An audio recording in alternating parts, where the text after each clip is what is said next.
Musa aleyhisselam Allah Taala менен түздөн түз сүйлөшкөн. Бир күнү Musa aleyhisselam көчөдө бараткан эле. Алдынан бир бай киши чыгат да сурайт: "Musa, каяка баратасың?" дейт. Musa aleyhisselam Allah Taala менен сүйлөшкөнү баратам дейт. "Андай болсо, менде Аллахтан бир өтүнүчүм бар эле. Ошону айтып койчу" дейт. Musa aleyhisselam кандай өтүнүч десе, бай айтат: "Мен күндөн күнгө бай баратам. Аллахка айтчы, менден байлыгымдын жарымын алып салсын" дейт. Musa aleyhisselam макул деп жөнөйт.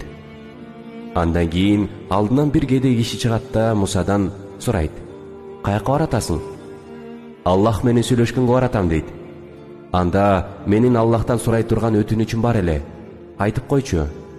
Musa aleyhisselam кандай өтүнүч десе, ал айтат: "Мен кедеймин. Эч нерсем жок. Үйүм жок, малым жок.